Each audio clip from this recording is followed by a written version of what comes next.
Well, they walk straight into the lion's den. Cutting someone off mid-thought or during a question is already bold, but doing it to Joe Rogan?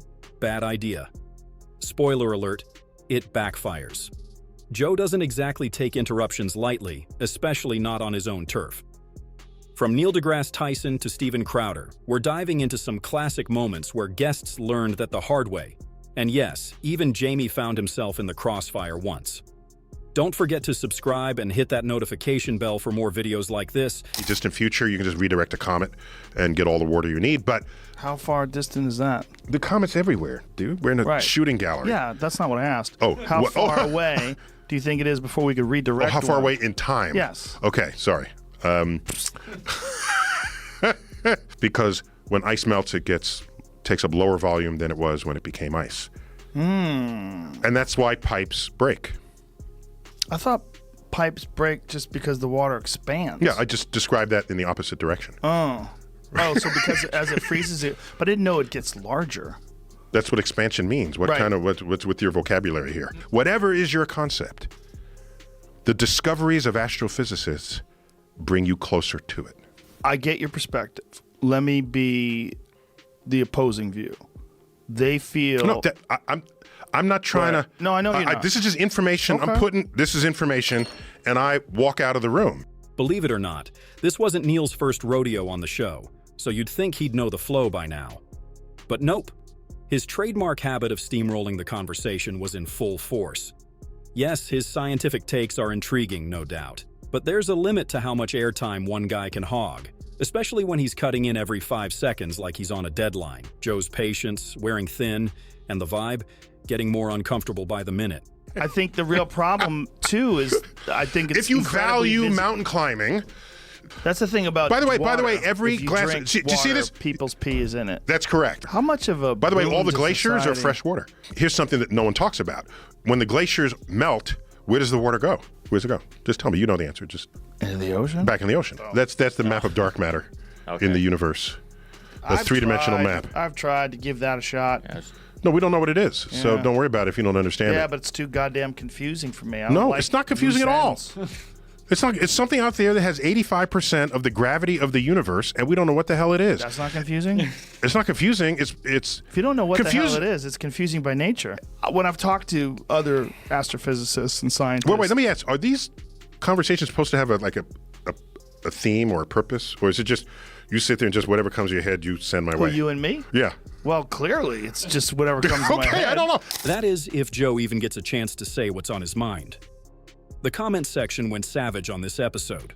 One viewer joked, "I feel like Neil deGrasse Tyson didn't let the guests speak much," while another added, "Imagine 2 Neil deGrasse Tysons in a room. It'd be a black hole of interruption. Neither one could talk and they'd implode under the weight of their own non-stop commentary." Up next, Adam Curry, who made the bold move of cutting Joe off before he could even finish asking a question. Right? If they decided to have an Apple coin, and you'd buy all Apple products with Apple phones, Apple iMacs, and you just invest in... What do you mean no? Hold, please. I'm going to tell you what it is. Hold, please. Let me finish. You let people invest in being a part of the company. So you buy coins, and through those coins, you can buy products, and you can invest a certain amount, and the coins go up, you actually make money. The coins go down, you lose money. And as the company keeps doing better, it's almost like another version of stocks or something. And you buy it all through that. Is that possible? Possible. Now that you heard me all the way through.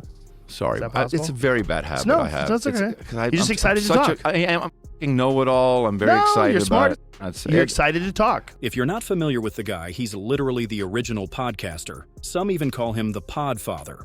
He and Dave Weiner co-created a program called iPodder, which let users download internet radio broadcasts straight to their iPods. By the way, I couldn't help but notice you haven't liked the video or subscribed yet. What are you waiting for? Now, I've got to give props to Adam for his quick recovery. He realized he was interrupting and immediately dialed it back, but nothing compares to the fiery exchange between Joe and Steven Crowder. It's hands down one of the show's most unforgettable moments. That's not necessarily true of people allowed to grow it themselves. Maybe it's not necessarily true. I'll give you that. But I also think it's not necessarily true that the reason people can't smoke up is because Big Pharma is sitting somewhere, Martin Shkreli going, oh, let's make pot illegal. Well, not that That's guy. my only point. But there are absolutely people who have lobbied, as we talked about how the prison guard union has lobbied to keep marijuana illegal. There's absolutely pharmaceutical companies have done the same thing. It was revealed in the WikiLeaks memos. See, this is where I was saying hold on, don't interrupt me. Where Hillary Clinton said that she's against marijuana in every sense of the word, right? You remember those WikiLeaks papers that came out? Yeah. Is he? He said he would leave it up to the states. Yeah. That's actually a constitutional approach. But cannabis is one topic you really don't want to casually toss into a conversation with Joe Rogan, unless you're fully prepared for a passionate, gloves-off debate. Joe's been outspoken about it for years, constantly highlighting its benefits and going after what he sees as myths or double standards. His intensity on the subject is crystal clear, though at times it borders on defensive, especially when someone pushes back. And the second weed gets mentioned, you can almost see Joe winding up to unload a barrage of facts and personal stories. But Crowder, he's not the type to fold, and that's exactly what sparked this fiery exchange. Holla at Colorado. Yeah. But another thing that we just wrote about, and again, people get mad with the Economics. weed issue. Well, no. Traffic fatalities regarding marijuana have skyrocketed. Google that, because that's nonsense. No, we wrote about it at loudandbetter.com. Drunk driving arrests have dropped. What do you mean you've... First of all... No, I wrote about what the sources there, the original studies. Just because someone gets in an accident and they're high... Hold on, stop. No, hold on a second. This is you because interrupt way too much. No, you need to stop. You talk hold in on paragraphs. A second. No. I don't talk in paragraphs. I make full points. If people are high a lot, and the same amount of fatalities exist, but the people that get checked once they get into these accidents happen to be high, it does not necessarily mean that marijuana caused those fatalities. It could be that you have an increased incidence of people doing marijuana and altercations that could not have been avoided. It could be. It could be. But the statistical change is measurable. Well, what is from it? Pre and You're post. talking about in Colorado. In states where it's been decriminalized Let's or legalized. go with Colorado. And it kept going like that for a solid 10 minutes. The comment section lit up with people roasting Joe and calling him an a-hole for how he handled it. Eventually, he posted a long apology on Instagram. Part of it read, "Well, this one went off the rails for a while. First of all, I genuinely like Steven as a person, and although I might not agree with him about everything, I think he's a good man. During the podcast, we got into the subject of marijuana, and by that time we, especially me, were quite a bit drunk and didn't exactly handle the conversation really well." He continued, "Judging by my personal level of regret after this reaction, I am f***ed up. I take 100% responsibility for it going off the rails, and I'm truly sorry if it upset any of you that listen to or watch this. Personally, I don't think he needed to apologize, but it really shows the kind of character he has. And to wrap things up, let's talk about one of the rare times Jamie caught a stray. And yeah, it's kind of hilarious." Huge turnout, Joe. Huge turnout. Gigantic. Turnout. What's the number? I'll pull them up for you right now. It was 102 early. Whoa.